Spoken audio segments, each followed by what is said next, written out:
د خزاینو لوی ریاست چې د مالیې وزارت یو له کلیدي واحدونو څخه شمیرل کیږي د نقدي امورو مدیریت، د دولت د بانکي حسابونو کنټرول، د پیسو د دوران او وړاندوینې طرحه جوړول، د دولت د بانکي او عوایدي تادیاتو اجرا کول، د دولت د پورونو او ضمانتونو مدیریت کول او د بهرنیو مرستو او نړیوالو ملاتړ کوونکو هیوادونو د پیسو همغږي کول د یاد ریاست له مهمو مسؤلیتونو څخه شمیرل کیږي. د خزاینو لوی ریاست د څلورو ریاستونو په لرلو سره د اسلامي امارت له حاکمیت وروسته په اړوند چارو کې ښې لاسته راوړنې لري. یاد ریاست د 1400 هجري لمریز کال د عادي او پراختیایي بودیجې د قطعي راپور چمتو کولو او د پلټنې عالي ادارې ته له وړاندې کولو سربیره په دې بریالی شوی چې د لا ډېرې روڼتیا رامنځته کولو په موخه د مالي کنټرولونکو لپاره یو منظم سیستم رامنځته کړي او د ادارو د مالي چارو د تنظیم په خاطر د لیټر اف کریډټ کړنلاره جوړه کړي. د اداراتو لپاره د لیټر اف کریډټونو یا د اعتبارنامو یا د اعتبار لیکونو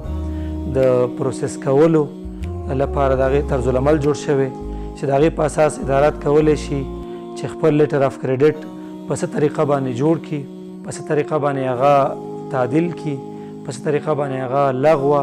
او یا هم تمدید کړي. دغه ریاست همدارا د دولت د باقیاتو معلومولو او د هغې جزئیاتو ته د لاسرسي په خاطر د باقیاتو سیستم جوړ کړی او هم یې د تیرې ادارې او اوسني حکومت د پورونو لیست ترتیب کړی او د اسلامي امارت اقتصادي کمیسیون ته یې سپارلی چې له تصویب وروسته به یې اجرایوي کارونه پیل شي. همدارنګه د یاد ریاست په هڅو سره د دولت د ټولو ملکي او نظامي کارکوونکو معاشونه د سیستم له لارې ورکړل شوي او ټولې قانوني حوالې په بشپړې روڼتیا او سرعت سره اجرا شوي دي. شفافیت لپاره یو سیستم جوړ کړی چې په هغې کې به د کنټرولرانو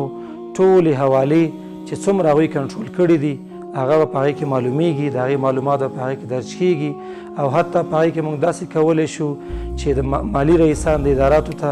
موږ لاسرسی هغې ته ولري ورکو ورته او هغوی د خپلو حوالو د مکمل حالت څخه خبر شي چې حواله یې په کوم ځای کې ده، د مالي کنټرولر سره ده، که په تادیاتو ریاست کې ده، که حواله چک شوې ده، که حواله مسترد شوې ده، یعنې د خپلې حوالې اړوند ټول معلومات ادارات کولی شي چې دې سیستم څخه یې ترلاسه کړي. د خزاینو لوی ریاست د ریاست الوزرا له اقتصادي معاونیت سره د ښو اړیکو لرلو ترڅنګ د صکوکو قانون یا اسلامي بهادارو سندونو د وروستي کولو سربیره د صکوکو د پروسې د ښه والي او غوره لاسرسي په موخه یو معلوماتي سیستم هم جوړ کړی دی. ډیټابیس یو سیستم جوړ کړی چې په هغې کې موږ کولی شو دولت په سطحه باندې چې څومره صکوک دي، که هغه پلیټونه دي، که هغه پاسپورټونه دي، که هغه الکترونیک تذکیرې دي، ټول اوراق بهادارې ارزښت لرونکي سندونه چې د صکوکو د لارې د مالیې وزارت د خزاینو د لوی ریاست د لارې چاپ کیږي د هغې لپاره مو سیستم جوړ کړی چې په هغې کې موږ کولی شو